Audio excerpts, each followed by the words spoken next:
Life can be full of twists and turns. Learn how a major twist in the life of Corey Watson led him to a career at the Resource Center. To make a difference in people's lives, absolutely.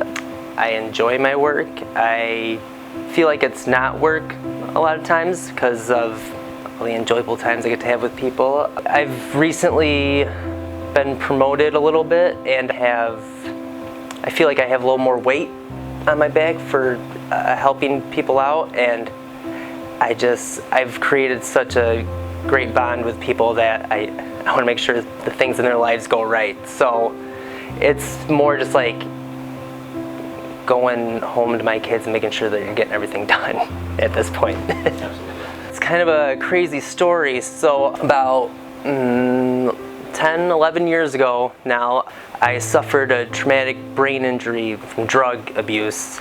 It's called toxic leukoencephalopathy, and basically affected the back of my brain and took away a lot of my muscle memory and motor function things. So when I was out in Buffalo, my mother, I'm an only child to a single mother, I have been my whole life. She was trying to figure out what she could do to help take care of her 21-year-old son.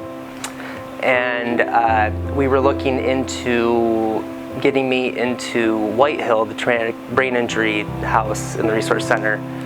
Luckily, I ended up going through therapies and stuff, and I was able to stay home and not have to live somewhere else. But we were just looking for any options we could, and from learning about all that, it's how I ended up looking into the Resource Center down the road. But I went through about 2 years of learning to walk, drink liquids again, how to speak. My vocal cord muscles were paralyzed, and everyone I dealt with for that 2 years spoke to me and treated me like I had the brain of a 7-year-old. And I couldn't communicate back with anyone, so I don't really, blame them. But looking into work and being, 3 years sober at this point, I wanted to look into something where I could help people. I've always been a caring person. I just knew how frustrating it is to be doing everyday daily activity and have people give you the wrong instruction or not understand what you're trying to tell them.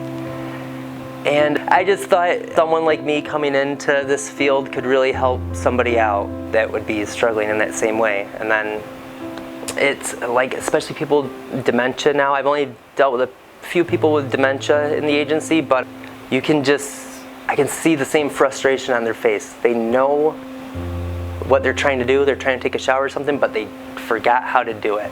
And it's kind of like a lot of what was going on with me. I knew what I wanted to do, what I wanted to eat, but I couldn't tell anyone. So I just had to deal with pancakes or whatever people made, and it was terrible. So DSP leads, a little different than a regular DSP. I'm basically a DSP, a med aid, and kind of an accountant.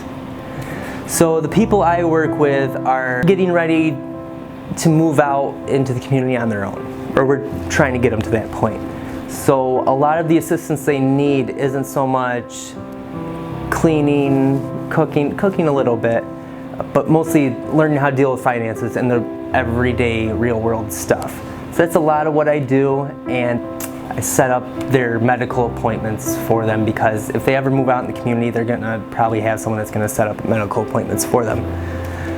So with all that being said, I miss the DSP part of it a little bit because I'm not as hands-on as some of the other homes, but it comes with more responsibility, and you get to go to their ISP meetings and their life plans, so you get to have a say in that, which this is one of the big perks for me besides, moving up in the agency.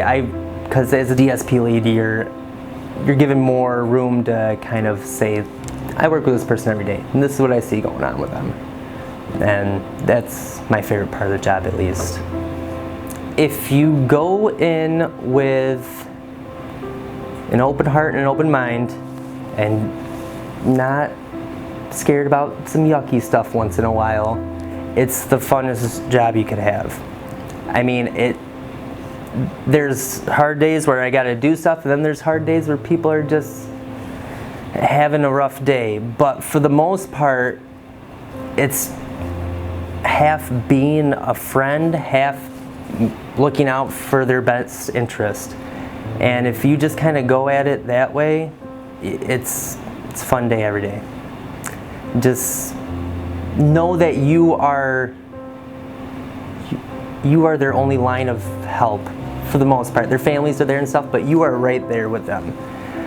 So I don't know, maybe I'm just have a bleeding heart, but I wouldn't want to have my kid or my friend or anyone I have any respect for or know to be going out there knowing that they're going into life disadvantaged. And that's how I go into it. I'm their advantage.